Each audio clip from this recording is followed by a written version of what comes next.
Bollywood actors Raj Kumar రావు, శ్రద్ధా కపూర్, పంకజ్ త్రిపాఠి ప్రధాన పాత్రలో నటించిన చిత్రం స్త్రీ. 5 ఏళ్ల కిందట హిందీలో విడుదలైన ఈ సినిమా భారీ విజయాన్ని అందుకుంది. ఎలాంటి అంచనాలు లేకుండా రిలీజ్ అయిన ఈ సినిమా రికార్డులు సృష్టించిన సంగతి తెలిసిందే. కామెడీ హారర్ బ్యాక్ డ్రాప్ లో తెరకెక్కిన ఈ సినిమా 2018లో విడుదలై ప్రేక్షకులను విపరీతంగా ఆకట్టుకుంది. ఇక ఇప్పుడు 5 సంవత్సరాల తర్వాత ఈ సినిమాకు సీక్వెల్ తీసుకువస్తున్నారు. ఇందులో రాజ్ కుమార్ రావు, శ్రద్ధా కపూర్ ప్రధాన పాత్రలు పోషిస్తుండగా అమర్ కౌశిక్ దర్శకత్వం వహిస్తున్నారు. ఇప్పటికే ఈ సినిమా నుంచి విడుదలైన పోస్టర్స్, టీజర్స్ ఆకట్టుకున్నాయి. ఈ చిత్రాన్ని ఆగస్టు 15 విడుదల చేస్తుండగా తాజాగా ఈ సినిమా ప్రమోషన్ లో భాగంగా స్త్రీ 2 ట్రైలర్ రిలీజ్ చేసింది చిత్ర యూనిట్. మొదటి పార్టులో స్త్రీ అనే దెయ్యం చందేరి గ్రామ ప్రజలను వెంటాడుతుంది. కానీ ఆ దెయ్యం ఇప్పుడు చందేరి గ్రామాన్ని విడిచిపెట్టి వెళ్ళగా ఇప్పుడు మరో కొత్త సమస్య ఆ గ్రామాన్ని వెంటాడుతుంది.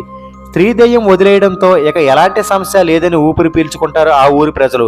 కానీ అప్పుడే సర్కటే అనే తలలేని రాక్షసుడు ఆ గ్రామంలోకి ఎంట్రీ ఇస్తాడు. అతడు అడుగుపెట్టిన రోజు నుంచే గ్రామంలో మనుషులు మాయం అయిపోతుంటారు. ఇక ఈ క్రమంలోనే చందేరి ప్రజలు తమను కాపాడాలంటూ స్త్రీ దెయ్యంను వేడుకుంటారు. మరి ఆ స్త్రీ దెయ్యం చందేరి ప్రజలను కాపాడడానికి నిజంగా వస్తుందా?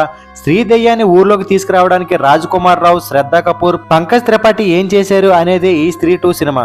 ఇక ఈ స్త్రీ సినిమా నిజమైందా అంటే దేశవ్యాప్తంగా ప్రచారంలో ఉన్న వివిధ కథనాల ఆధారంగా తీసిందే ఈ సినిమా. అందులో ఒకటే నాలేబా.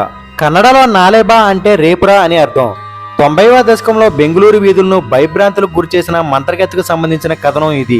సిలికాన్ వ్యాలీగా పేరు పొందిన ఈ బెంగళూరు పట్టణంలో ఒకప్పుడు ఒక మంత్రగత్తె చీకటి పడిన తర్వాత పురుషులను వెంటాడేదట. రాత్రిపూట తలుపులు తట్టి వారిని ఇళ్ల నుండి బయటికి రప్పించేదట. బాధితుడి తల్లి లేదా అతని భార్య లేదా సోదరిలాగా తలుపు తెరవమని స్వరాన్ని మార్చి అడిగేదట. అది నమ్మి ఏ వ్యక్తి అయినా సరే తలుపు తీస్తే ఒక రోజులోనే చనిపోయేవాడట. ఆ తర్వాత ఆమెను వదిలించుకోవడానికి ప్రతి ఒక్కరు ఇంటి బయట గోడలపై నాలేబా అంటే రేపురా అని రాసేవారట. అలా ప్రతిరోజు రాత్రి ఆ మంత్రగతి వచ్చి గోడపై ఇలా రాయడాన్ని చూసి తిరిగి వెళ్లిపోయేదట. అలా ప్రతిరోజు ఇదే సంఘటన పునరావృతమయ్యేది.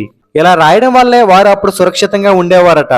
ఆ తర్వాత బెంగళూరు ప్రొఫెషనల్ హబ్ గా మారడంతో పాటు నాలేబా కథ కూడా చచ్చిపోయింది. అలాగే ఇప్పటికి కూడా కొన్ని ప్రదేశాల్లో ఏప్రిల్ 1న నాలేబా డేగా పాటిస్తారు. ఇలాగే కొన్ని దశాబ్దాల కిందట ఉమ్మడి ఆంధ్రప్రదేశ్ లో కొన్ని గ్రామాల్లో ఇళ్ల గోడలు, తలుపుల మీద ఓ స్త్రీ రేపురా అనే రాతలు ఉండేవి. అలా రాస్తే దెయ్యంలా తిరుగుతున్న ఆ స్త్రీ అది చూసి వెనక్కి వెళ్లిపోయేదని నమ్మేవారు.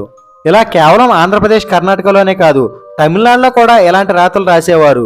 ఇండియాలో ఉన్న ఇలాంటి కథనాల్ని బేస్ చేసుకుని డైరెక్టర్ కౌశిక్ స్త్రీ సినిమాను తెరకెక్కించారు. సో ఇది ఫ్రెండ్స్ ఈ రోజు వీడియో. ఈ వీడియో కనుక మీకు నచ్చితే వీడియోని లైక్ చేసి మన ఛానల్ సబ్స్క్రైబ్ చేయండి.